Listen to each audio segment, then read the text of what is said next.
que domina bem a palavra, capacitado. Você está com a palavra, toda sua. Como Jesus ensina naquela parábola, né? Eu só sou um servo inútil, só estou fazendo aquilo que tem que ser feito, né? Uma boa noite a todos, uma boa noite a todos. Eu acho que esses dois versículos que o Jean leu já poderiam encerrar nossos pensamentos aqui nessa noite. Eles resumem muito bem qual é a nossa proposta aqui, né? Eu acho que foram versículos que resumem bem qual é o tema da graça irresistível, né? O nosso quarto, penúltimo ponto. Estamos caminhando aí para o fim dessa série de estudos, né? Nós já vimos, durante todos esses sábados que estivemos juntos, um pouco sobre o que é a soteriologia, lá no primeiro encontro, falamos do que significa e quais são as bases, né? De onde nós partimos para falar de uma soteriologia especialmente reformada. Falamos um pouco de história da soteriologia, partindo ali depois da história da igreja, com Agostinho Pelágio, chegando até o Remonstrance e a resposta calvinista no século XVI. E aí, então, falamos um pouquinho de sinergismo e monergismo, e entramos, de fato, nos 5 pontos. E já vimos a depravação total, já vimos também a eleição incondicional. Na semana passada, vimos a expiação limitada, a expiação definida, e hoje vamos falar da graça irresistível. E caminhamos para o final, quando falaremos da perseverança dos santos, né? Para nós, então, começarmos os nossos pensamentos, eu gostaria de ler com vocês um texto que está aí no slide errado, porque quem estava digitando, né, não prestou atenção. É 2 Timóteo capítulo 1, não é capítulo 2, não. 2 Timóteo capítulo 1, versículo 8 a versículo 12. Para que não haja dúvida, quem digitou foi eu mesmo. Então, depois eu vou conversar com o digitador para ele prestar atenção quando estiver fazendo os slides. Assim, é por nada não, mas eu ia usar esse texto para finalizar quando eu ia dirigir o último PG. 2 Timóteo capítulo 1. E assim, uma coisa que eu não sei quem tem acompanhado com a sequência, tem percebido, é uma coisa que o Amós indicou agora, os pontos estão conectados entre si. Então, quando eu estou falando de um, ele já está tocando a bola para o outro, né? Uma coisa bem organizada, um pensamento que nós vamos ver hoje mais uma vez, o quanto que o primeiro precisa o quarto precisa do primeiro, o quarto precisa do segundo, e assim sucessivamente, né? Então, nós vamos ler 2 Timóteo capítulo 1, versículo 8 até o versículo 12. 2 Timóteo capítulo 1, versículo 8 até o versículo 12. Nos diz assim a palavra de Deus: Portanto, não se envergonhe de testemunhar do Senhor, nem de mim, que sou prisioneiro dele, mas suporte comigo os meus sofrimentos pelo Evangelho, segundo o poder de Deus, que nos salvou e nos chamou com uma santa vocação, não em virtude das nossas obras, mas por causa da própria determinação e graça. Esta graça nos foi dada em Cristo Jesus desde os tempos eternos, sendo agora revelada pela manifestação de nosso Salvador, Cristo Jesus. Ele tornou inoperante a morte, trouxe à luz a vida e a imortalidade por meio do Evangelho. Deste Evangelho fui constituído pregador, apóstolo e mestre. Por essa causa também sofro, mas não me envergonho, pois sei em quem tenho crido, e estou bem certo de que ele é poderoso para guardar o que lhe conferi até aquele dia. Nós vamos orar mais uma vez. Senhor, nós te agradecemos pela sua santa palavra, que nos edifica, que nos abençoa. Te pedimos que venhas a nos edificar mais uma vez nessa noite, para que possamos honrar e glorificar o teu nome como convém. Esteja entre nós e em nós, para que em tudo o Senhor seja glorificado. Nós te agradecemos e deixamos mais uma vez tudo entregue em tuas mãos, no santo nome do Senhor. Amém. Vamos lá então, gente. Esse texto, eu não sei se vocês já pararam para estudar ou para ler as cartas de Paulo a Timóteo. A gente sabe que Paulo tem uma tendência nas suas segundas cartas ser um pouco mais intimista. Nas primeiras cartas, é o mesmo caso de Coríntios, né? A primeira carta aos Coríntios é uma carta dura, uma carta de repreensão, uma carta doutrinária, e a segunda carta é uma carta pessoal, uma carta em que o apóstolo apresenta o seu coração de pastor para a igreja de Corinto. Com Timóteo é a mesma coisa, a gente lê uma primeira carta muito voltada para a instrução daquele homem que pastorearia a igreja de Éfeso, uma palavra dura contra os hereges, uma palavra dura contra aqueles que estavam atrapalhando a igreja. E quando nós chegamos na segunda carta, nós notamos Paulo abrindo seu coração e apresentando o seu zelo, o seu amor por Timóteo, o seu amor pela igreja e como ele desejava que houvesse fidelidade dentro da igreja do Senhor. E esses versículos, especialmente, têm muito a ver com o que iremos falar nessa noite, pois Paulo deixa claro que a vocação e a salvação não são obras humanas. Se nós percebermos o versículo 9, o apóstolo Paulo é categórico. Deus nos salvou segundo o seu poder e nos chamou com uma santa vocação, não em virtude das nossas obras, mas por causa da sua própria determinação e graça. Eu gosto de perceber que neste texto o sujeito humano é afastado e a glória de Deus é preenchida. Veja que nós somos o alvo e não a ação da graça de Deus. Nós vemos que aqui Paulo está claramente afirmando que é por conta desta graça apresentada pelo Evangelho que nós somos salvos. E ele não se envergonhava por isso, porque ele sabia que essa graça, este Deus em que ele tinha crido, era poderoso para manter. E aqui a gente já começa também a falar um pouco do quinto ponto, que é a perseverança dos santos. O Deus que salva é o Deus que também permanece, é o Deus que mantém aqueles que ele salva. Então, indo para o primeiro slide, nós vamos já observar duas definições sobre o que é essa doutrina da graça irresistível. Aqui nós temos um caso muito parecido com o da expiação limitada. Temos dois nomes, um nome que causa certo espanto e um nome que esclarece a doutrina. Tal como quando a gente fala expiação limitada e expiação definida, e quando nós falamos expiação definida, tende-se a ficar melhor entendido, graça irresistível também pode ser chamada de vocação eficaz. E quando a gente fala vocação eficaz, tende-se a entender melhor o que a doutrina fala. Mas durante essa noite eu tenho certeza que nós entenderemos por que nós falamos de graça irresistível e por que também podemos chamar esta doutrina de vocação eficaz. E nos diz a definição que, abandonado nós mesmos, nós resistimos à graça de Deus. Para quem não esteve aqui no nosso primeiro estudo, volte 3 casas e veja novamente o estudo sobre depravação total. Aqui nós estamos definindo depravação total em uma frase. Abandonado em nós mesmos, nós resistimos à graça de Deus. O texto que o Jean leu aqui no início é categórico. Sem o Espírito de Deus, nós não discernimos. O homem natural não pode discernir as coisas de Deus. Mas, quando Deus age em nosso coração, regenerando-nos e nos criando uma vontade renovada, então, o que antes era indesejável torna-se altamente desejável. E voltamos-nos para Jesus da mesma forma como fugíamos dele. Note, então, que a graça irresistível, como o texto de 2 Timóteo aqui está dizendo, diz respeito à ação de Deus no coração dos eleitos, no coração daqueles que hão de crer. Pecadores arruinados existem à graça de Deus. E aqui, esse é um conceito importante, porque o arminianismo, colocando como contraponto ao calvinismo, o arminianismo vai dizer que os pecadores arruinados podem voltar à graça de Deus, desde que assim desejem, desde que assim queiram, desde que se interessem pela graça de Deus.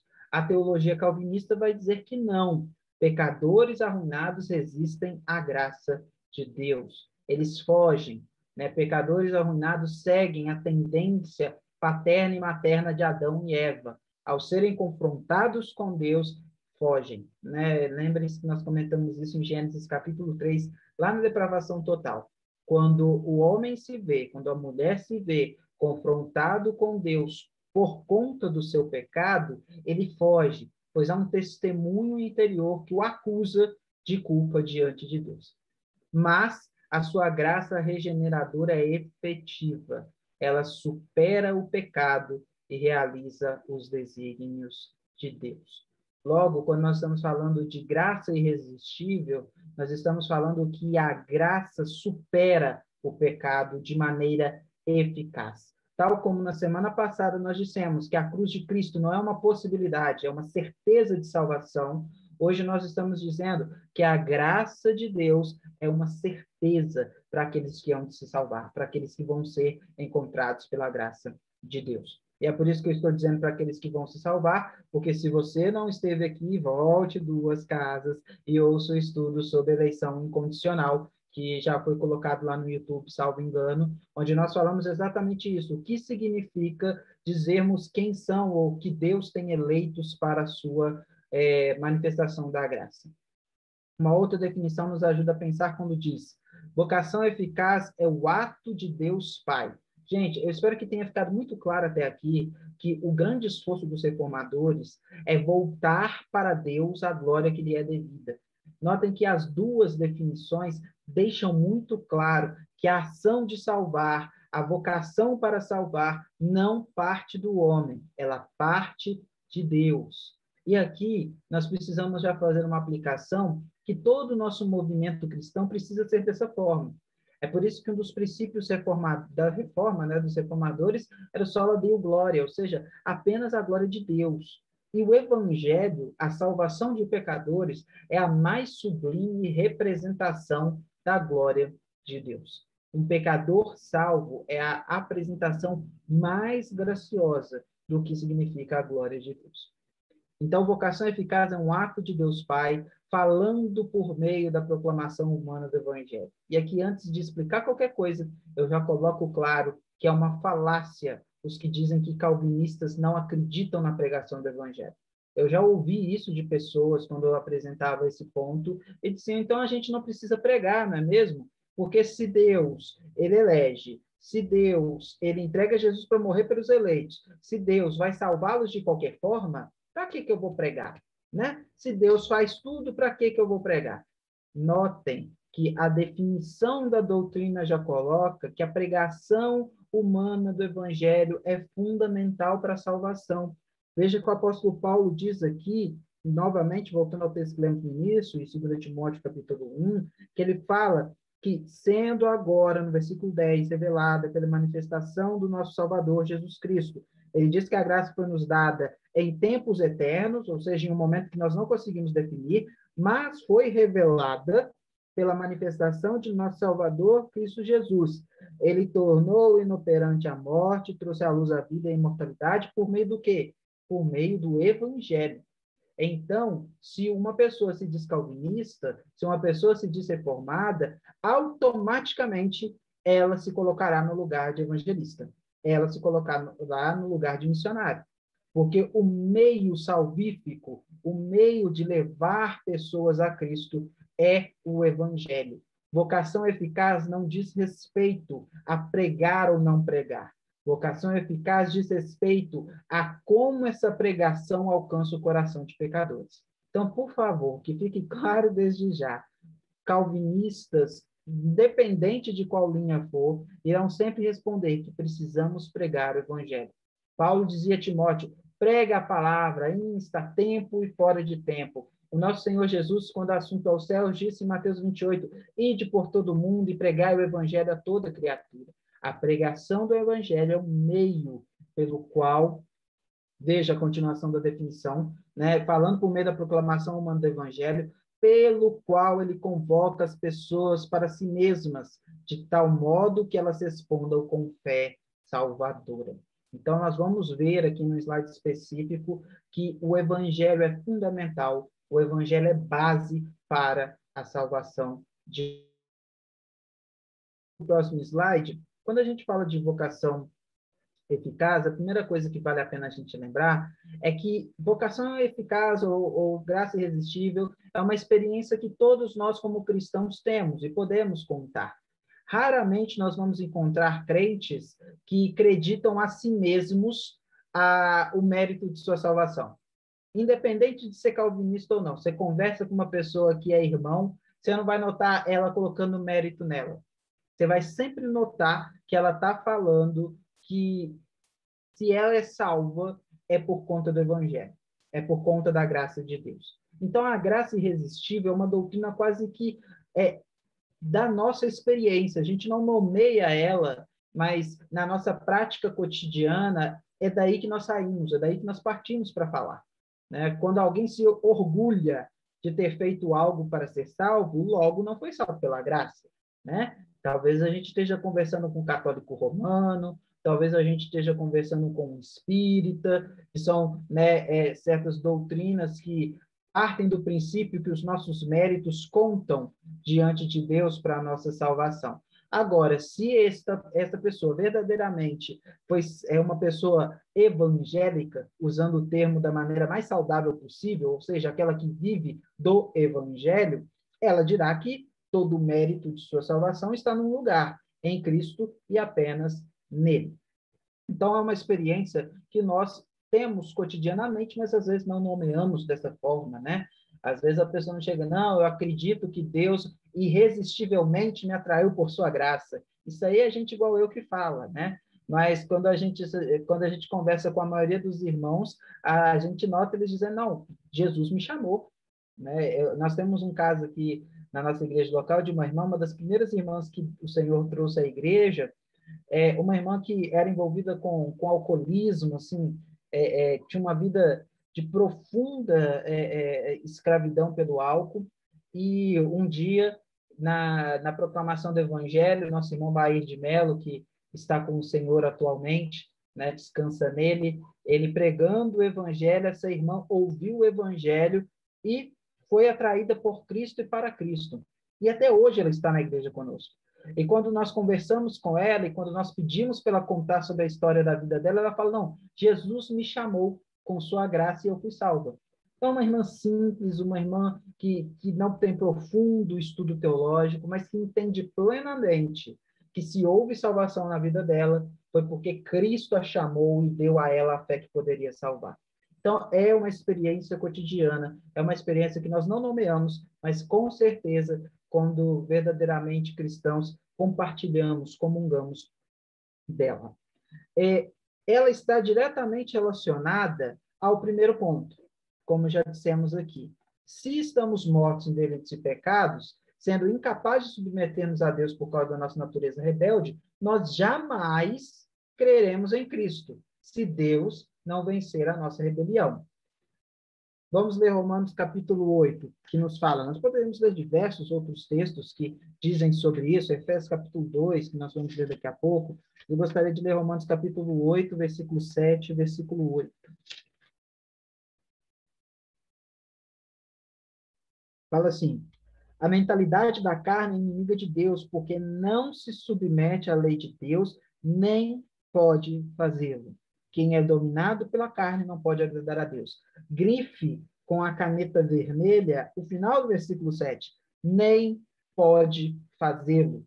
Se houvesse a possibilidade de alguém, por sua vontade, de alguém, por seu querer, submeter-se à vontade de Deus, isso seria impossível.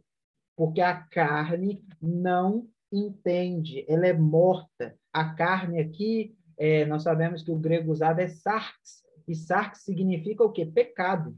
Logo, o que está sendo dito aqui é que o pecado é inimigo de Deus porque não se submete à lei de Deus e nem pode fazê-lo. Não há como fazermos algo por nós mesmos, como diz o primeiro ponto da depravação total. Logo, se não há possibilidade do Jonathan salvar-se ou buscar a salvação, algo tem que acontecer. E este algo não irá acontecer vindo do Jonathan.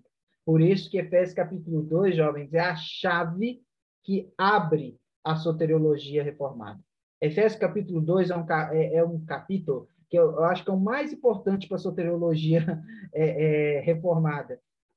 Porque ele é categórico. Nós estávamos mortos de ofensas e pecados, mas Deus, por sua graça, nos salvou. Nós vamos ler esse texto daqui a pouco. Então, é importante a gente lembrar que esse ponto está diretamente relacionado com o primeiro, também com o segundo e com o terceiro, mas especialmente com o primeiro.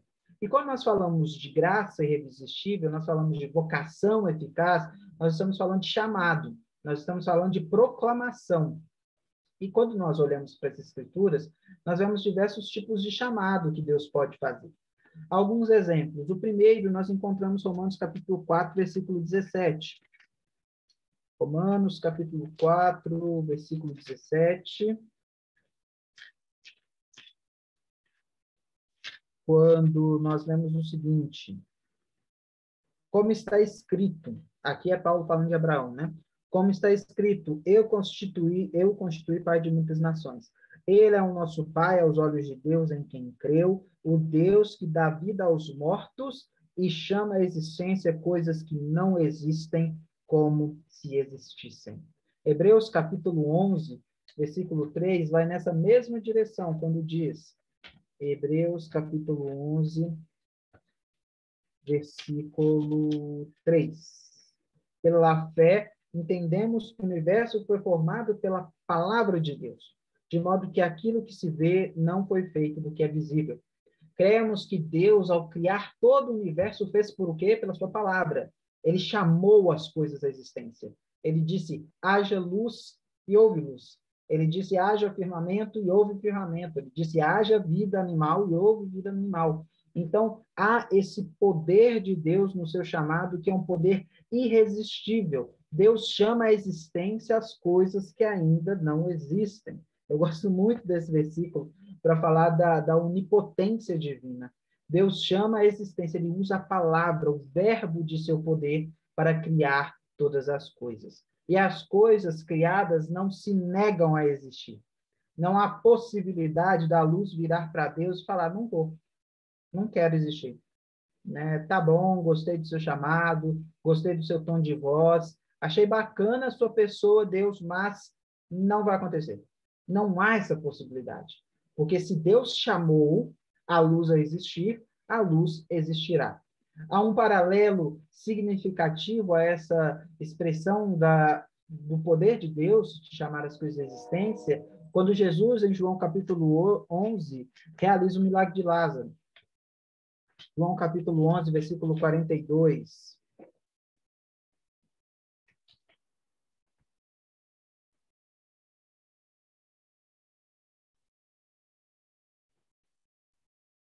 Eu sei que sempre me ouves, mas disse isso por causa do povo que está aqui, para que creia que tu me enviaste. Depois de dizer isso, Jesus bradou em alta voz, Lázaro, vem para fora. O morto saiu, com as mãos e pés envolvidos em faixas de linho e o rosto envolto num pano. Disse-lhe Jesus, tirem as faixas dele e deixem-no ir.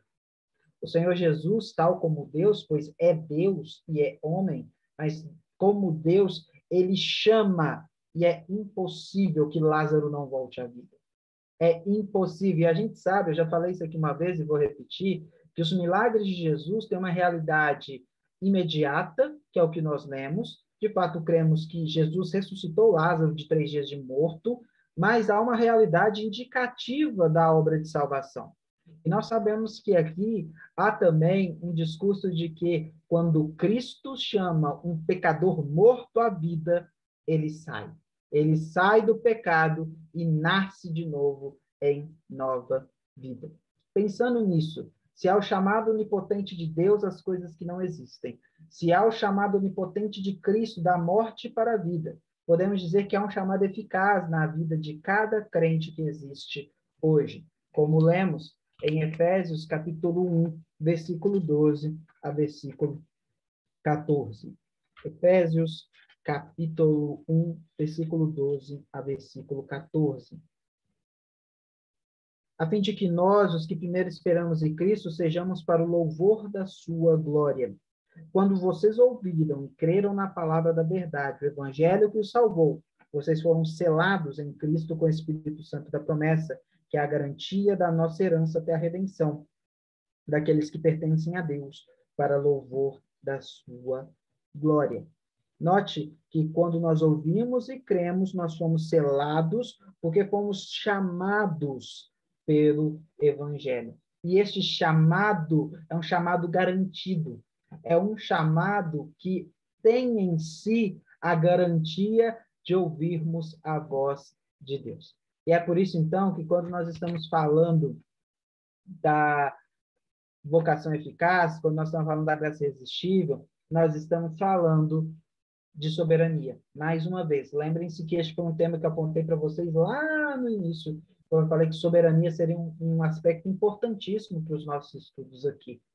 O chamado eficaz está relacionado com o poder de Deus a regenerar o pecador da morte espiritual. O R.C. Sproul dá um exemplo muito simples para a gente entender o que é isso. Quando nós somos crianças, quando nós somos pequenos, né? Às vezes a gente, eu não sei se vocês tinham essa experiência, eu tive pouco, mas geralmente a gente sai para brincar, vai para a rua, né? Brincar com os coleguinhas, e aí a gente fica lá brincando, brigando às vezes também, né? Joga bola, não sei o quê, tananã. Aí a mãe ou o pai chega no portão e fala assim: fulano, vem para dentro. Se vocês estão aqui hoje nessa sala é porque vocês entraram quando a mãe e o pai de vocês chamaram. Vocês podiam até dizer assim: já vou, mãe. Você podia dizer: só vou terminar essa partida aqui, mãe. No meu caso, eu tinha um Super Nintendo na época, então minha mãe falava assim: Jonathan, tá na hora de desligar o videogame. Eu falava assim: mãe, já vou, só tô terminando o Mario aqui, tô no último mundo, é rapidinho. Ela: Jonathan, desliga o videogame, eu tô quase, já cheguei na última fase. Jonathan, desliga o videogame agora. Aí eu desligava o videogame.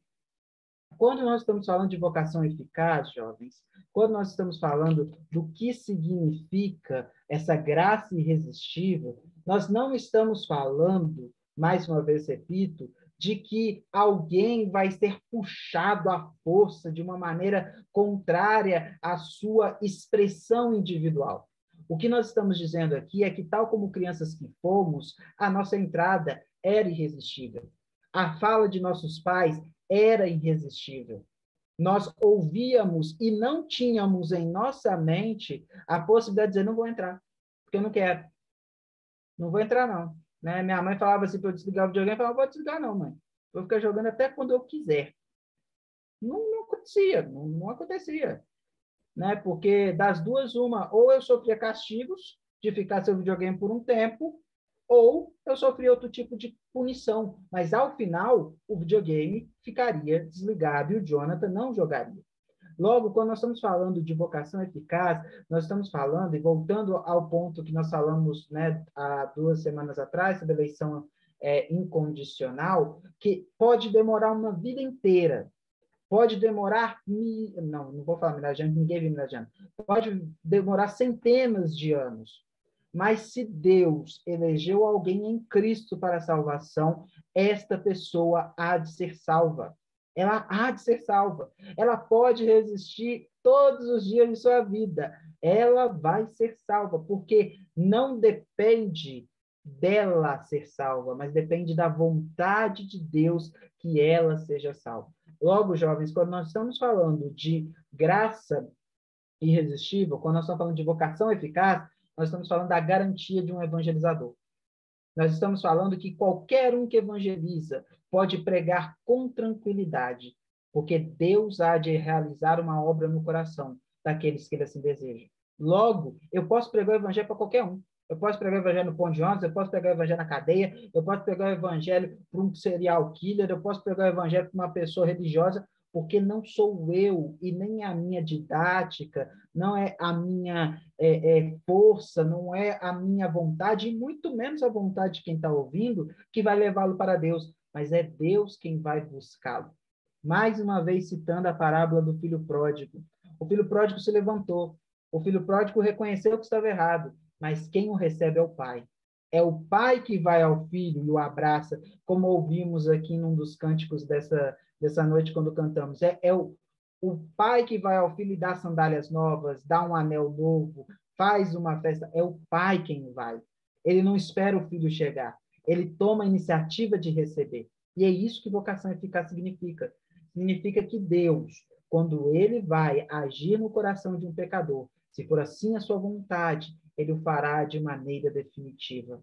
Pode demorar um dia, pode demorar uma semana, pode demorar um mês, pode demorar um ano, pode demorar 50 anos, mas o Senhor vai salvar, porque é Ele quem realiza essa obra no coração de um pecador. Eu lá ia passar o slide aqui, mas pode ir para o próximo slide, por favor, Amos. E aí, a gente precisa pensar, começando, né, a ser mais específico aqui, quando a gente lê Efésios capítulo 2, vamos lá em Efésios capítulo 2, versículo 1, 2 e 3. Eu acho que até o final desse estudo, quem não sabia Efésios 2, 1 a 10 de cor, vai estar com ele decorado, com certeza, porque é um dos textos que a gente mais leu aqui durante todas esses nossos encontros. Hoje nós vamos ler só os 3 primeiros. Vocês estavam mortos em suas transgressões e pecados, nos quais costumavam viver, quando seguiam a presente ordem deste mundo e o príncipe da potestade do ar, o espírito que agora está atuando nos que vivem na desobediência. Anteriormente, todos nós também vivíamos entre eles, satisfazendo as vontades da nossa carne, seguindo os seus desejos e pensamentos. Como os outros, éramos por natureza merecedores da ira. Vamos para o 4. Todavia, Deus, que é rico em misericórdia, pelo grande amor com que nos amou, deu-nos vida com Cristo, quando ainda estávamos mortos em transgressões. Pela graça, vocês são salvos. Eu gosto sempre de observar que a condição descrita no versículo 1, versículo 2, versículo 3, é uma condição que não tem outra solução a não ser a intervenção divina. Veja, quando nós dissemos assim, alguém morreu, para nós, conscientemente falando, qual que é a certeza que nós temos? Que não tem mais volta. Quando alguém fala, olha, fulano faleceu, aí que, né, por isso que nós ficamos tristes, porque nós sabemos que é um caminho sem volta. As pessoas dizem assim, não sei se por aí dizem, mas aqui em Calvary a gente fala muito, enquanto a vida é esperança. Enquanto a pessoa está ali mesmo sofrendo, mesmo que já está viva, ainda é esperança. Mas depois que morreu, não há mais condições. Da mesma forma, espiritualmente falando, é apenas quando Deus chama, da mesma forma, e daqui a pouco nós vamos ler um texto que apresenta claramente isso, da mesma forma que Deus disse haja luz, ele diz haja luz no coração de um pecador. É ele quem ilumina o coração de um pecador. É ele quem atrai o pecador para junto de si. É ele quem faz a obra de regeneração. É ele quem dá a nós a possibilidade de olharmos para ele. Isso eu não estou com o livro aqui, mas o Agostinho, no Confissões, ele faz uma definição muito poética disso, né? Ele fala que Cristo perseguia, né? Cristo estava atrás dele, e quando ele não foi capaz mais de fugir, ele se rendeu à graça de Deus. Então, é essa graça irresistível que nós estamos falando aqui, que é essa manifestação do poder criativo e vivificador de Deus na vida do pecador, em nossas vidas. Veja o que Paulo diz em 2 Timóteo, agora sim, 2 Timóteo capítulo 2. 2 Timóteo capítulo 2, versículo 24, versículo 25. 2 Timóteo capítulo 2, versículo 24, versículo 25.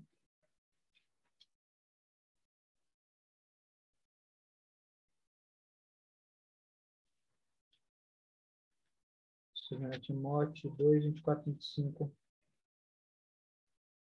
Ao servo do Senhor não convém brigar, mas sim ser amável por todos, ser amável para com todos, apto para ensinar, paciente.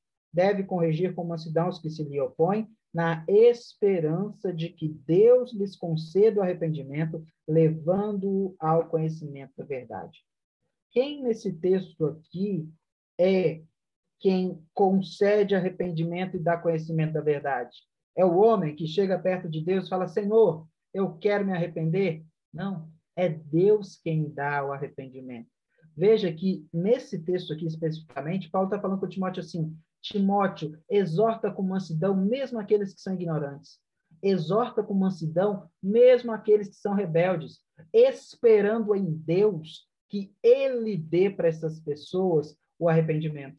Note novamente que quem faz a obra de salvação, quem eficazmente atrai essas pessoas como ele quer, é Deus, e não a pessoa que quer conhecer a verdade. O Spurgeon tem uma frase muito interessante que ele fala que a curiosidade é uma grande aliada da graça, né? Que às vezes, uma vez eu ouvi a história de um rapaz que, como todo rapaz, né, quando está interessado numa moça, ele começou a frequentar a igreja que a moça reunia, só que esse rapaz não era não eram salvos. Ele dizia que era, mas ele mesmo dizia, mais tarde disse que não eram salvos à época.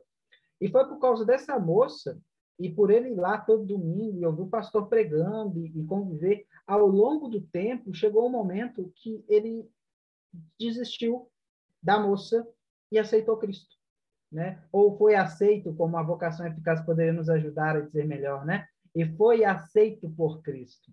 Então, por mais que ele não conseguiu a namorada que ele queria, ele conseguiu algo muito superior, que foi a graça de Deus na vida dele. Então, às vezes as pessoas, a gente fala, não, tá na igreja só por interesse, né? Mas a gente tem que deixar, né? A gente não conhece os caminhos de Deus. Talvez é nesse interesse por uma coisa que está dentro da igreja que não Cristo, que ele acabe sendo encontrado por Cristo no caminho, né? Então, é Deus quem concede o arrependimento e é Deus quem leva ao conhecimento da verdade. 1 Coríntios capítulo 1, e aí aqui a gente vai começar a pensar um pouquinho no que significa a pregação do evangelho, né? 1 Coríntios capítulo 1, exatamente, né? Aí isso que é boa para a evangelização, exatamente. 1 Coríntios capítulo 1, versículo 23 e 24.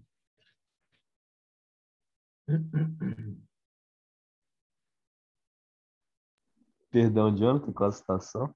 1 1 Coríntios 1, 23, falou de comida, o Gabriel ficou até desorientado aí, ó. Eu tô com fome, cara, não jantei ainda. 1 Coríntios, capítulo 1, versículo 23 e 24. Veja o que Paulo diz. Nós, porém, pregamos a Cristo crucificado, o qual de fato é escândalo para os judeus e loucura para os gentios, mas para os que foram chamados, tanto judeus como gregos, Cristo é o poder de Deus e a sabedoria de Deus. Percebam nesse texto que há dois tipos de chamado. Há duas maneiras de se ouvir a mensagem de Cristo. Uma delas é aquela dita no versículo 24. No versículo 23, me desculpem. Cristo como escândalo e loucura. Mas há uma outra forma de se ouvir de Cristo, como poder e sabedoria de Deus. Mas quem ouve Cristo como poder e sabedoria de Deus? Veja o versículo 24. Mas para os que foram chamados, tanto judeus como gentios, Cristo é o poder de Deus e a sabedoria de Deus. Veja, então, como nós já dissemos aqui lá na eleição incondicional, que os eleitos de Deus, na verdade, Deus, em seus eleitos, age de forma ativa para que esses percebam Cristo de maneira diferente. Então, quando eu prego o evangelho, eu tenho que pregar para quem? Como é que a gente terminou o estudo sobre eleição incondicional? Né? O Gabriel até citou isso semana passada. Como é que a gente prega o evangelho? A gente prega o evangelho para toda criatura. Mas o que o texto está nos dizendo é que tem algumas criaturas que vão ouvir de um jeito e tem outras criaturas que vão ouvir de outro. E onde está ou qual é o elemento que causa essa diferença? O próprio Deus agindo no coração dessas pessoas de maneira eficaz. Logo, então, Paulo está dizendo aqui que há duas maneiras de ouvir o evangelho. Uma humana, aquela que diz respeito à loucura e ao escândalo, e uma em que Deus age, e aí se vê Cristo, se olha para Cristo como poder, como sabedoria. Veja, eu gosto sempre de lembrar disso. Amanhã nós vamos sentar, né, teoricamente amanhã, né, não sei se vocês, qual é o costume de cada um, como a gente terminou a reunião passada, né? Mas, teoricamente, amanhã nós vamos nos sentar diante de um pedaço de pão e um suco de uva. Se chega alguém na igreja e olha para aquilo e fala assim, gente, tem pouco pão, tem muita gente.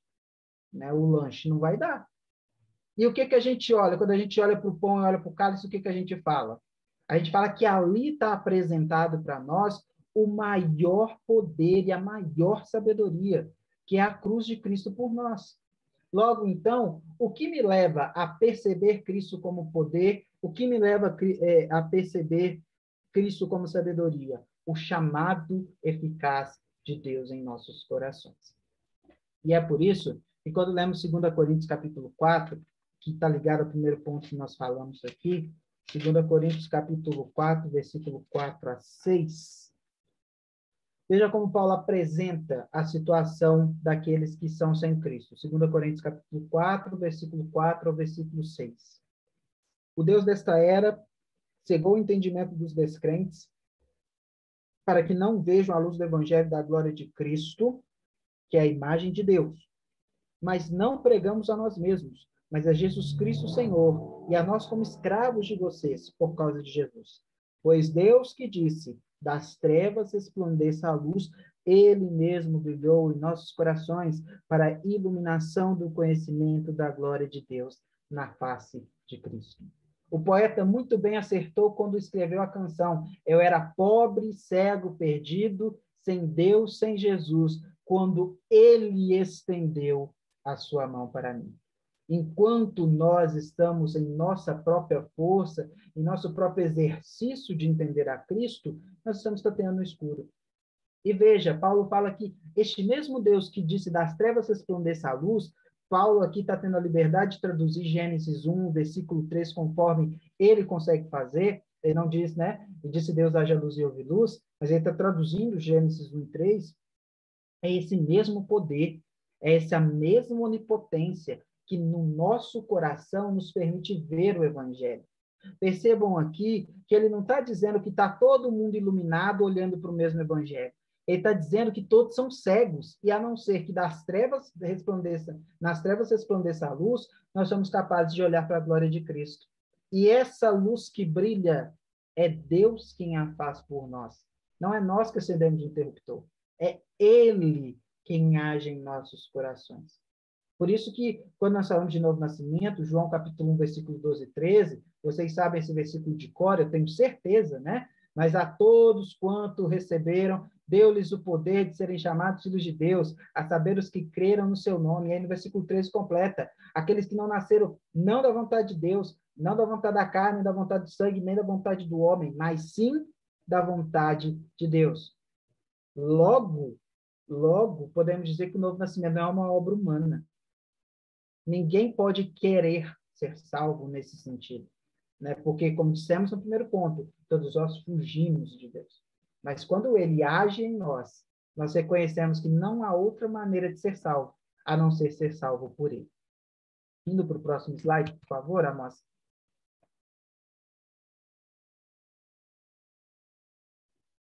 E aí vem a pergunta que eu sei que todo mundo quer fazer nessa noite para mim, que já deve ter sido feita no chat, mas eu não vi. Mas, Jonathan, se a graça é irresistível, tem jeito de resistir ao irresistível? Tem jeito, então, né? Quando a gente prega o evangelho, amanhã, não sei como é o costume de vocês, mas amanhã à noite, aqui na igreja onde eu reúno, nós temos reunião de pregação do evangelho. Eu sou escalado desse domingo. Eu vou subir no púlpito no domingo à noite e vou pregar o evangelho. Então, por que todo domingo não salva uma alma? Então, por que a gente, às vezes, não sei se vocês já tiveram essa experiência também, às vezes a gente tem que trabalhar, lutar para trazer uma pessoa para Cristo, a gente tem que investir tempo, a gente tem que investir oração, a gente tem que, né, como Paulo dizia, quase sofrer dores de parto para que alguém venha a Cristo e conheça o Evangelho da Graça. Mas que irresistível é esse? Se dá para resistir desse jeito? E aí o John Piper ele tem uma frase que define muito bem isso. Quando ele diz, a doutrina da graça irresistível não significa que toda a influência do Espírito Santo não pode ser resistida. Significa que o Espírito Santo, sempre que quer, pode vencer toda a resistência e tornar sua influência irresistível. Gente, eu tenho alguns sonhos na vida, assim, eu tenho pouquíssimos. Mas se tem um sonho que eu queria, assim, o que você quer? Sentar com o John Piper e passar uma tarde conversando. Porque um sujeito que consegue apresentar de uma forma tão simples uma pergunta tão complicada é uma bênção de Deus. Porque o que ele está dizendo aqui, quando nós estamos falando de graça irresistível, nós não estamos falando que a influência do Espírito não pode ser resistida. Nós estamos falando que quando o Espírito quer, ele é irresistível. Vou dar um exemplo que nós não vamos citar aqui, porque não, é um exemplo clássico quando nós falamos, nós não vamos ler o texto todo, mas lembremos-nos do próprio Paulo. Quando Paulo foi encontrado por Cristo, ele estava indo matar crente. Ele saiu para acabar com as igrejas.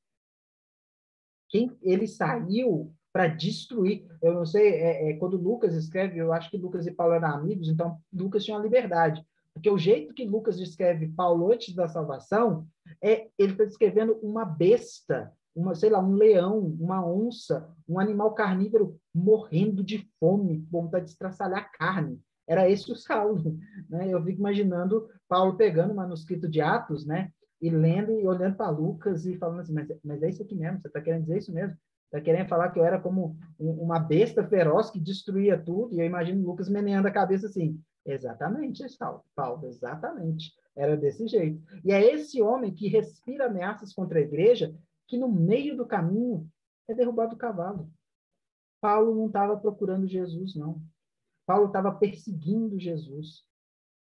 Paulo não estava a fim de aceitar, né, como hoje, infelizmente, é claro que a pregação do evangelho tem que ter um convite, mas eu tenho uma certa ressalva com essa coisa de, vamos levantar a mão, se você quer aceitar Jesus como seu Salvador, depois de uma pregação, né, com um tecladinho ali, com um som mais suave, fazendo aquela coisa, e a pessoa começa a chorar, e ela vem à frente. E tem gente que foi salva assim? Tem, eu conheço. Irmãos fiéis, irmãs fiéis. Mas de cada 10 eu conheço um. Porque os outros 9 foram emocionados, foram levados pela correnteza. Então, quando a gente está falando de Paulo, ele não foi levado pela correnteza. Ele foi buscado, ele foi derrubado, ele foi confrontado. Jesus olha para ele e fala, Saulo, Saulo, por que me persegues? E aí tem a tradução completa com aquela expressão, né? Duro é para ti recalcitrares contra os aguilhões. Quem cresceu lendo a Almeida Revista Atualizada, Revista Corrigida, conhece essa expressão há muito tempo, né? Duro é para ti recalcitrares contra os aguilhões. O que Jesus estava dizendo para Paulo? Não adianta, Paulo. Não adianta você fugir. Não adianta você correr. Não adianta você dar murro e ponta de faca. Não adianta você querer enfrentar o que não pode ser enfrentado. Não adianta você querer resistir ao irresistível. Porque o que ele diz para Ananias no capítulo 9? Vai, porque este é para mim um vaso escolhido. Logo, jovens, logo, nós precisamos fazer uma distinção muito clara entre o que é uma vocação interior e o que é uma vocação exterior. O que é uma vocação exterior? Toda vez que você fala do evangelho para alguém, você está fazendo uma vocação exterior. Toda vez que você sobe num púlpito, toda vez que você manda um áudio para o seu colega, toda vez que você publica um versículo no Instagram, no WhatsApp, toda vez que você convida alguém para vir na sua casa e você fala do evangelho, você está chamando. Mas esse chamado não tem poder se Deus não agir no coração dessa pessoa. Logo, quando a gente está falando dessa graça irresistível, nós não estamos falando de pregar o evangelho, nós estamos falando do que Deus faz no coração daquele que ouve a palavra de Deus. Aí nós podemos olhar, né, a Bíblia fala, por exemplo, Atos capítulo 7, né, quando o Estevão está confrontando os seus compatriotas, né, ele diz em Atos capítulo 7, versículo 51, povo rebelde, obstinado, de coração e de ouvidos, vocês são iguais aos seus antepassados, sempre resistentes ao Espírito. Romanos capítulo 10, versículo 21 fala, o dia inteiro estendi-me aos braços para um povo obstinado. Mas veja o que diz Daniel capítulo 4, versículo 35. Daniel capítulo 4, versículo 35. Todos os povos da terra são nada para ele. Ele age como lhe agrada, como os exércitos do céu e como os habitantes da terra. Ninguém é capaz de resistir à sua mão ou dizer-lhe, que fizeste? Salmo 115, versículo 3. Salmo 115, versículo 3. O nosso Deus está nos céus e pode fazer tudo o que lhe agrada. Nós lemos esses versículos lá no nosso primeiro estudo, né? Jó capítulo 42, versículo 2. Sei que podes fazer todas as coisas, nenhum dos teus planos podem ser frustrados. Logo, nós somos chamados a pregar a todos, na confiança de que Deus agirá no coração daqueles que ele desejar. Quando eu prego aos domingos, eu sempre tenho esse costume de, depois de pregar, orar, né? Depois de ler o texto bíblico, orar pedindo a Deus mais uma vez a bênção dele. E toda vez que eu vou evangelizar, eu concluo a minha oração dizendo: Senhor, se for da tua vontade, que nessa noite o teu evangelho seja eficaz na vida de alguém. As pessoas às vezes me perguntam: mas você está duvidando do evangelho? Não, eu estou dizendo que, se Deus quiser, o evangelho vai ser eficaz. Eu não estou duvidando do poder da pregação, eu estou duvidando do ouvinte. Eu estou duvidando de quem está sentado ali que não conhece a Cristo. Desse eu duvido, e duvido muito, porque eu já estive nessa condição. Eu sei que estar nessa condição é não querer ouvir o evangelho, é querer sair dali o mais rápido possível. Mas se Deus, em sua soberana vontade, o quer, eu posso pregar com tranquilidade, pois ele fará a sua obra. E é por isso que Romanos capítulo 10, versículo 14, precisa ser recordado sempre. Romanos capítulo 10, versículo 14. Romanos 10 e 14 nos diz: como, pois, invocarão aqueles em que não creram? E como crerão naqueles de quem não ouviram falar? E como ouvirão se não houver quem pregue? E como pregarão se não forem enviados? Como está escrito: como são belos os pés dos que anunciam coisas boas. Como ouvirão se não há quem pregue? O Senhor, em sua infinita sabedoria e vontade, definiu a pregação do Evangelho como um meio para a salvação. E eu preciso pregar. É óbvio que eu preciso pregar. Mas o que essa doutrina da graça irresistível nos lembra é que a nossa confiança tem que estar no Pai, que irá realizar a obra pelo Espírito, por conta do Filho, no coração de um pecador. É isso que a graça irresistível vem nos apresentar quando afirma que Deus eficazmente produz salvação no coração daqueles que ele deseja. Pode ir para o próximo slide, por favor? E aí eu uso, né, uma frase do Warren Gruden na sua Teologia Sistemática. O Amos aí já deve conhecer, né, o Gruden de alguma forma, mas fala assim: pela pregação, Deus fala ao nosso intelecto ao nos explicar os fatos da salvação em sua palavra. Ele fala em nossas emoções, fazendo-nos um convite pessoal e sincero que pede uma resposta.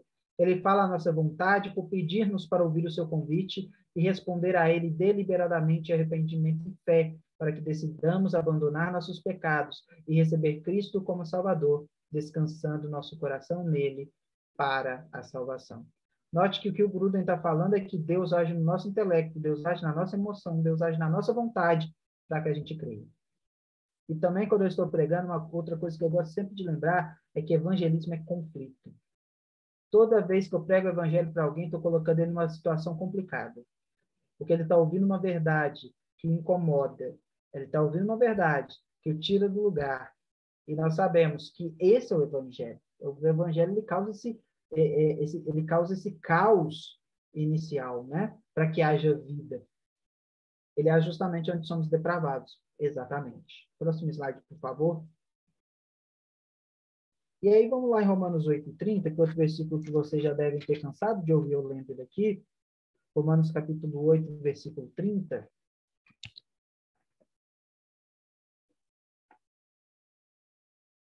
E aos que predestinou, também chamou. E aos que chamou, também justificou. E aos que justificou, também glorificou. Note que Paulo faz uma cronologia soteriológica, ou seja, ele está colocando as coisas em seu devido lugar. Primeiro predestinou, depois chamou, depois justificou, depois glorificou. O que vem depois do predestinar? Chamar. E como nós somos chamados? Veja o que o versículo 29 diz, no mesmo Romanos capítulo 8, pois aqueles que de antemão conheceu, Deus o predestinou para serem conforme a imagem de seu Filho, a fim de que ele seja primogênito entre muitos irmãos. Quando lemos 1 Pedro 2:9, 1 Pedro 2:9, diz: vocês, porém, são geração eleita, sacerdócio real, nação santa, povo exclusivo de Deus, para anunciar as grandezas daquele que os chamou das trevas para a sua maravilhosa luz. Esses versículos indicam que esse não é um chamado sem poder ou meramente um chamado humano. Esse chamado é antes uma espécie de convocação vinda da parte do Rei do Universo e tem tal poder que exige uma resposta dos corações humanos. O evangelho no coração daqueles que hão de ser salvos não é um convite, é uma ordem, né? E é por isso que nós podemos pregar com tranquilidade. É por isso que eu me alegro, porque como tem um hino no nosso cenário, diz, ó, de alegre em que Jesus, minha alma para si chamou, e me fez ver em sua luz o peso que por mim pagou. Se não me engano é isso. Sou feliz, muito feliz, pois Jesus é meu Salvador. Perfeita paz e gozo achei, quando a Jesus eu me entreguei. Sou feliz, sim, eu sou, pois com Jesus ao céu eu vou. Logo, esse chamado, cada um de nós, e aqui eu deixo também aberto, talvez alguém está ouvindo aqui dizendo, mas eu ainda não fui chamado. Ouça, ouça, ouça que hoje é dia de salvação. O Spurgeon tem uma outra frase interessante que ele fala que o amanhã está no calendário de Satanás, porque o amanhã é o dia que não há salvação. Hoje é o dia de salvação, hoje é o dia aceitável. Amanhã, novamente citando o outro poeta do nosso hino, clássico hino 9, amanhã pode ser muito tarde. Quando nós pregamos o evangelho, pregamos com urgência. E eu dou graças a Deus porque Deus em meu coração já me chamou, já transformou o meu ser. E foi Ele, não fui eu. Quando as pessoas, eu me lembro como se fosse hoje o dia em que fui encontrado por Cristo. Eu tinha 8 anos de idade. Nosso irmão Laí, novamente nosso irmão Laí de Mello, estava aqui fazendo uma conferência de final de ano. Com 8 anos eu ouvi o evangelho. E eu pensei comigo, aos 8 anos de idade, eu tenho que fazer algo. Alguma coisa tem que ser feita com essa mensagem. Eu me ajoelhei, eu lembro que eu morava numa casa muito pequenininha, então o quarto da minha mãe era quase colado no meu. Eu ajoelhei no quarto da minha mãe, lá na cama dela, falei, Senhor, eu quero ser salvo. E fui salvo. E aí você vai dizer, ora, um calvinista falando sobre vontade de ser salvo? Sim, um calvinista falando de vontade de ser salvo. Porque essa vontade não foi produzida pelo meu coração pecador. Essa vontade foi produzida pelo Espírito Santo em meu coração, que me levou a dizer, Senhor, eu quero. Se tu podes, não é isso que o cego fala, quando ele pergunta para Jesus, né? Fala assim, Senhor, eu quero enxergar. Aí né, Jesus pergunta para o que queres? E aí ele fala, se o Senhor quiser, que eu volte a enxergar, se for da tua vontade. É isso que é vocação eficaz. É a certeza de que quando Cristo chama, ele chama de maneira eficiente, de maneira eficaz. 2 Tessalonicenses, capítulo 2, versículo 14, também nos ajuda a pensar sobre isso, quando ele diz, ele os chamou para isso por meio de nosso evangelho, a fim de tomarem posse da glória do nosso Senhor Jesus Cristo. Perceba mais uma vez que o chamado é para todos, né? Chama a todos, mas alguns ouvem a fim de tomarem posse da glória de nosso Senhor Jesus Cristo. E aqui eu queria, então, dar 2 exemplos históricos, né, dentro das Escrituras que nos ajudam a pensar sobre isso. O primeiro é de Lídia. Vamos em Atos capítulo 16, versículo 14. Atos 16, versículo 14. Vamos ler o versículo 13 para a gente entender. Atos 16 e 13. No sábado, saímos da cidade e fomos para a beira do rio, onde esperávamos encontrar um lugar de oração. Sentamos-nos e começamos a conversar com as mulheres que se haviam reunido ali. Uma das que ouviram era uma mulher temente a Deus chamada Lídia, vendedora de tecido de púrpura da cidade de Tiatira. O Senhor abriu seu coração para atender a mensagem de Paulo. Sabe o que eu acho curioso na história de Lídia? Que Lucas faz questão de citar que ela era temente a Deus. Então, ela não precisava de Deus para abrir o coração dela, não é mesmo? Ela era temente a Deus. Mas o que está claro aqui é que esse temente a Deus é o mesmo temente a Deus de Cornélio. Havia uma religião, havia um respeito pelo Deus que diziam os judeus que criam, mas não havia novo nascimento. E aí o que Deus faz? E eu gosto dessa expressão, porque para mim é a expressão que define o que é vocação eficaz. Deus abre o coração de Lídia. E aí, então, quando ele abre o coração, o evangelho pode entrar plenamente, e aí Lídia não só é transformada por Cristo, mas ela é batizada e todos da sua casa também são recebidos em Cristo, são recebidos na família de Deus. Então, perceba que mesmo uma pessoa dita temente a Deus precisou ter seu coração aberto, precisou ter coração transformado, precisou da ação do Espírito Santo para que pudesse ser salvo. E o outro exemplo, que é tão importante quanto esse, e que também é um clássico, né? Para aqueles que tiveram interesse, eu já citei aqui, vou repetir, tem um livro do Charles Spurgeon, que chama, né, Os 5 Pontos do Calvinismo, uma introdução, que são 5 sermões sobre cada um dos pontos, e quando ele vai falar da vocação eficaz, ele recorre exatamente à história de Zaqueu. E Lucas capítulo 19, versículo 5, né, quando lemos lá, olha, diz o quê? Zaqueu, desce depressa, porque hoje me convém pousar em sua casa. Lucas capítulo 19, versículo 5. O mesmo capítulo em que nós encontramos, Lucas 19, versículo 5. Não, desculpem. Eu ia falar que é o mesmo capítulo onde nós encontramos a parábola do dracma perdido, mas isso é Lucas capítulo 14, capítulo 15. Mas Lucas capítulo 19, versículo 5, veja que Jesus fala com Zaqueu, Zaqueu, desça depressa, quero ficar em sua casa hoje. Aqui há algumas coisas interessantes. A primeira coisa, não é Zaqueu quem olha para baixo, é Jesus quem olha para cima.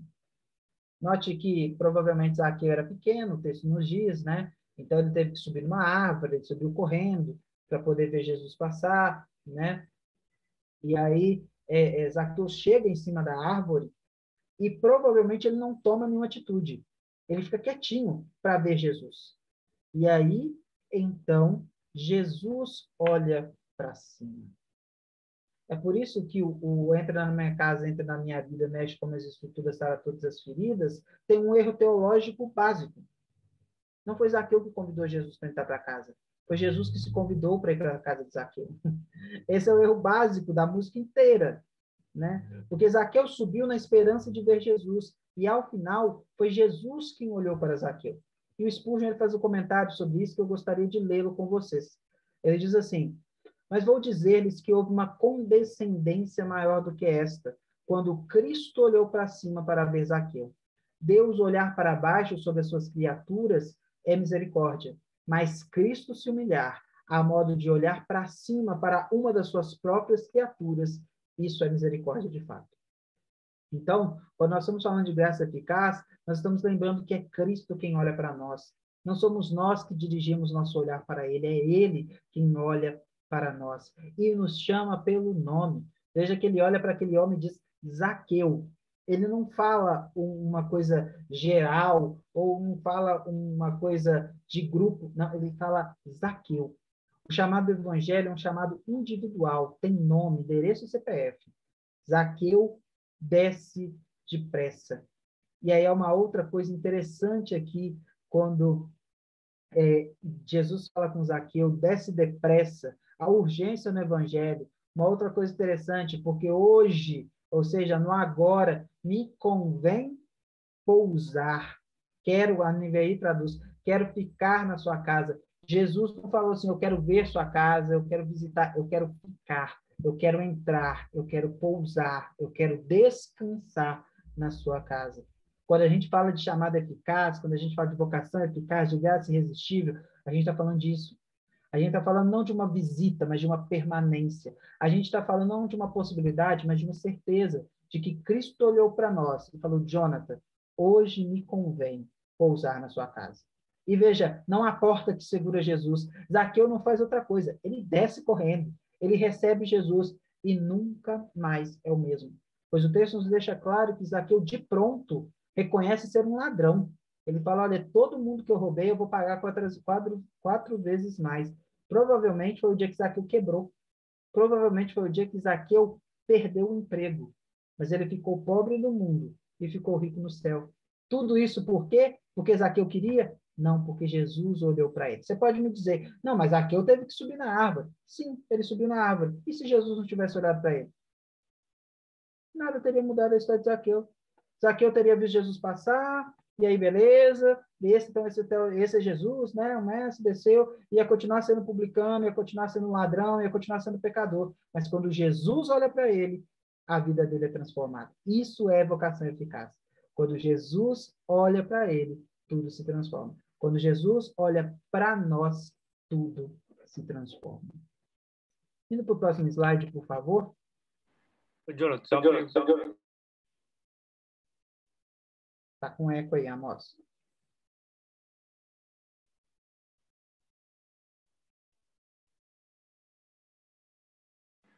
tem uma pergunta no chat aí. A pergunta? Vamos ver aqui. Uhum.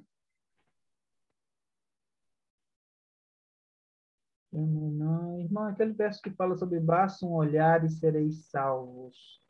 Eu não estou identificando o versículo, Esther. Se a gente conseguir achar o versículo, eu acho que fica mais fácil. Se alguém conseguir identificar, porque realmente eu estou tentando lembrar onde que está esse versículo, que assim, dentro do contexto a gente consegue entender melhor. Vamos lá, gente. Duelo de espadas. Quem acha primeiro?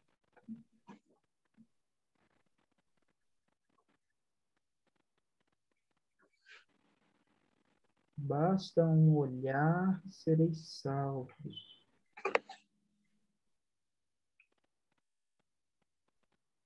Isaías 45 e 22. Muito bem, Amós. Trapaceou, usou o Google, mas Obrigado, irmão. Isaías 45 e 22. Vejamos. É isso aí mesmo. Acabei de achar aqui também. Uhum. Sou bom na Vamos lá. espada. Ah, mas com o Google, né? Aí fica fácil, né? Versículo 20. Vamos lá. Isaías 45 e 20. Ajuntem-se e venham, reúnam-se vocês, fugitivos das nações. São ignorantes aqueles que levam de um lado para outro imagens de madeira, que oram a deuses que não podem salvar. Declarem o que deve ser, apresentem provas, que eles juntamente se aconselhem, que há muito preside isto, quem o declarou desde o passado distante?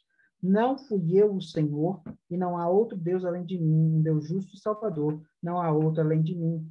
Voltem-se para mim, sejam salvos todos vocês, confins da terra, pois eu sou Deus e não há nenhum outro. Por mim mesmo eu jurei, a minha boca pronunciou com toda a integridade uma palavra que não será revogada. Diante de mim todo joelho se dobrará, junto a mim toda língua jurará. Dirão a meu respeito, somente no Senhor estão a justiça e a força. Todos que odeiam virão a ele e serão envergonhados. Mas no Senhor todos os descendentes de Israel serão considerados justos e exultarão. Você percebe, Esther, que aqui não está falando de todos? Veja que no final do texto está falando quem são esses que serão salvos, quem são esses que olham, quem são esses que buscam, os descendentes de Israel, que serão justos e se exaltarão. Aqui também, eu estou falando sem ter lido o texto todo, né? Eu estudei bem pouco dos profetas, mas aqui há uma profecia também para o futuro, né? Uma profecia em que Filipenses capítulo 2, né? Todo joelho se dobrará e toda língua confessará que Jesus Cristo é o Senhor. Então, há uma manifestação da glória de Deus que também é irresistível, que é a glória da manifestação final de Cristo. Nesse dia, seja salvo ou não salvo, todo joelho se dobrará e toda língua confessará que Jesus Cristo é o Senhor. O problema, Esther, é tal como a questão de olhar para o Evangelho de duas maneiras, você vai olhar para Cristo, você pode olhar para Cristo de duas maneiras. Você pode olhar para Cristo como aquele que te salva, ou você olhará para Cristo como aquele que te julga. E nesse último dia será assim. Aqueles salvos olharão para Cristo como aquele que se alegra, né? Semana passada o Mateus esteve aqui, salvo engano, e ele falou isso, né? No último dia nós vamos tirar nossas coroas e lançá-las por livre e espontânea vontade, pois não vai fazer sentido nenhum a gente estar na glória de Deus e ter uma coroa na cabeça, porque a maior glória é Deus. Mas há também um outro grupo, que olhará para Cristo e verá nele o fim das suas vidas. Assim, extremamente... quando eu falo isso, eu falo com muito temor. Mas Apocalipse fala, né, que nesse dia as pessoas gritarão e pedirão para que os montes caiam sobre elas, pois a ira do Cordeiro é insuportável. Então, eu vejo, Esther, que aqui o que está se dizendo, primeiro, é que há um grupo, né, voltem-se para mim, sejam salvos todos vocês confins da terra. Aqui provavelmente está falando de um período de cativeiro e de, né, exílio. Então, Israel está espalhado. Então, Israel é chamado a olhar para Deus e encontrar nele salvação, fora dos deuses do Deus antigos, né? Os deuses de ouro, os deuses de prata, e que também há aqui uma aplicação soteriológica também, a gente pode dizer assim, né? Soteriológica não, desculpem, escatológica, Então, no John, sentido de que haverá um futuro glorioso, né? justamente fala sobre, você falou aí, sobre o reino milenar também. Isso Sim. se aplica justamente isso. Quando Sim. Cristo ele reinar em Jerusalém, tomando o trono de Davi, aí fala sobre aqueles que olharem para ele, que nesse caso ele não tá se aplicando no período da graça. Sim. E assim, Esther, hoje, quando a gente prega o evangelho, a gente prega exatamente isso. Olhem para Cristo e sejam salvos, né? A gente tem um outro hino no Inário que diz: terás vida em olhar para Jesus Salvador. A questão que nós estamos estudando aqui é que esse olhar só alcança Cristo se Cristo antes alcançar esse olhar. Esse olhar sozinho não vai encontrar Cristo. Deu para entender? Eu posso até depois dar uma olhada com mais profundidade nesse texto, mas eu acho que seria por aí. O escritor de Hebreus, capítulo 12, versículo 2, também fala olhar fixamente para Jesus Cristo, autor e consumador da nossa fé também. Exatamente. Exatamente. Não sei se ficou claro, Esther. Se não ficou, a gente estuda depois com calma e volta a esse versículo sem problema algum.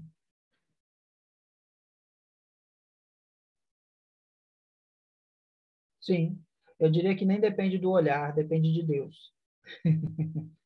Porque todos olham, todos vão olhar. Lembre da cruz de Cristo. Todos olharam para a cruz de Cristo. Somente o centurião falou, verdadeiramente este era filho de Deus. Os outros judeus saíram batendo o peito com culpa.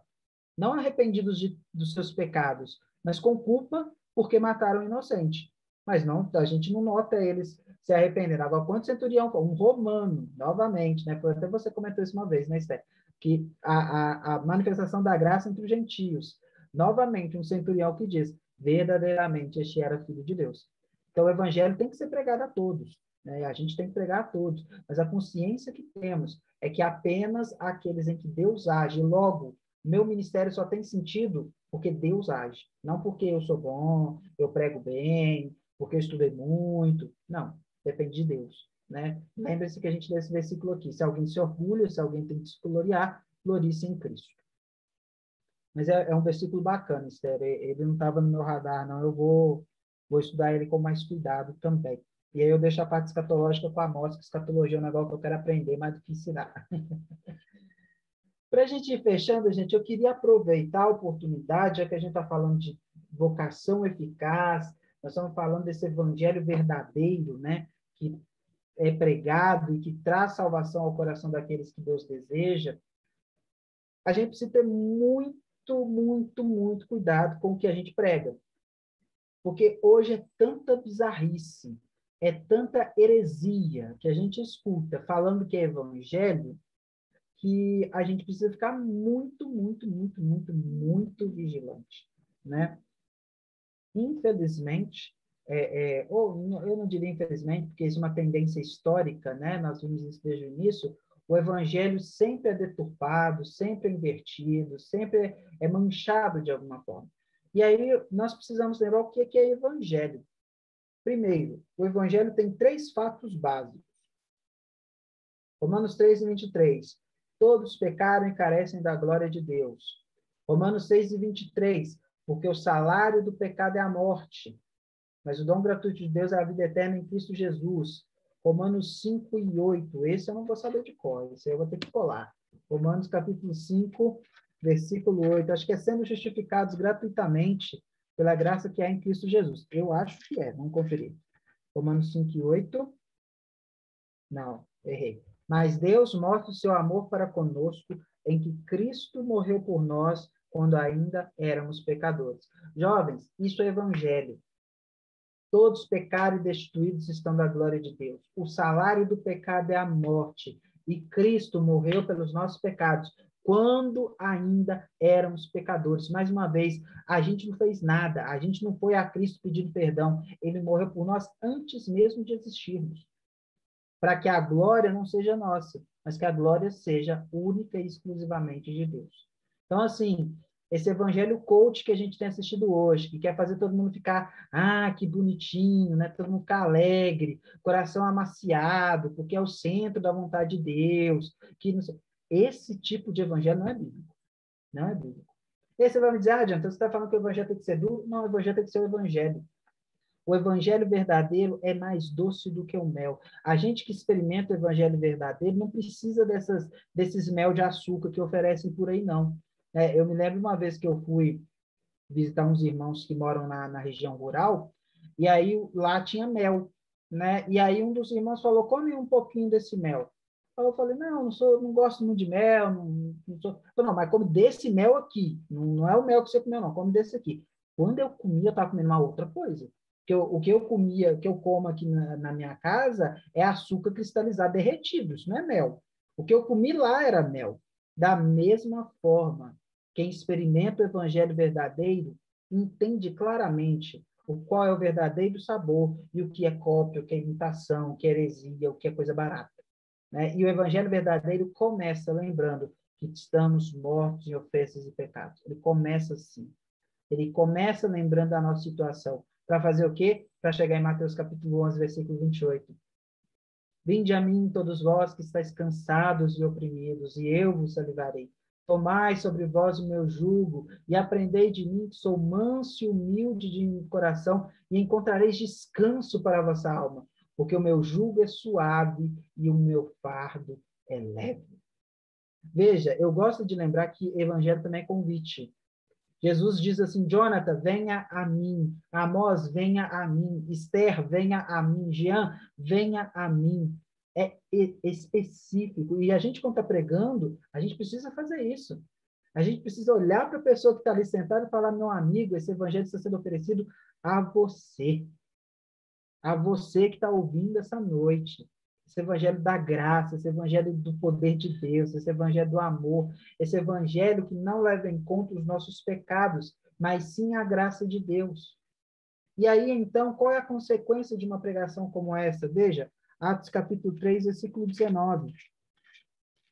Atos 3 e 19, quando Pedro pregando, né, que é um modelo de pregação, ele diz, arrependam-se, pois, e voltem-se para Deus, para que os seus pecados sejam cancelados, para que venham tempos de descanso da parte do Senhor, e ele mande o Cristo, o qual lhe foi designado, Jesus. Veja que o chamado pessoal é um chamado de arrependimento, para que Cristo venha. E esse arrependimento é feito por meio do sangue de Jesus, por meio do Espírito de Cristo. Não é ele apenas quem chama, é ele quem produz arrependimento. É ele quem transforma, é ele o início, é ele o meio, é ele o fim. E aí, lembrando do que nós falamos nas últimas semanas, aqueles que vêm jamais serão rejeitados. Jamais serão. Como é glorioso a gente pensar isso. Como é glorioso a gente pensar que aqueles que ouvem o evangelho de maneira eficaz jamais, jamais, em hipótese alguma, serão recusados. O filho pródigo, quando chega na porta do pai, qual que era a expectativa dele? Ele ser recusado. Ele chega e fala, pai, eu pequei contra o céu, pequei contra ti, já não sou digno de você chamar teu filho, me trata como um dos teus jornaleiros. Ele já tinha muito claro para si que não havia esperança para ele. E o que o pai faz? O pai o devolve à condição que ele nunca perdeu, a condição de filho. Então, o que nós vemos ali é uma metáfora direta do que Deus faz na nossa salvação. É Ele quem nos espera, é Ele quem nos busca, é Ele quem nos transforma, é Ele quem nos dá nova vida nele mesmo. Né? Então, veja que as coisas estão conectadas uma à outra. E então, nós chegamos ao final dos nossos pensamentos sobre vocação eficaz. Né? Deixa eu ver aqui o que a Esther está dizendo. Porque parte de Deus, exatamente, exatamente.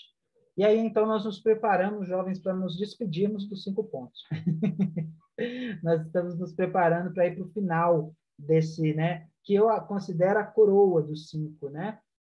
Estávamos totalmente depravados. Deus nos elegeu antes da fundação do mundo em Cristo. Ele entrega o seu Filho para nos salvar. Ele nos atrai com santa vocação através do Evangelho. E aí, o que diz o último ponto?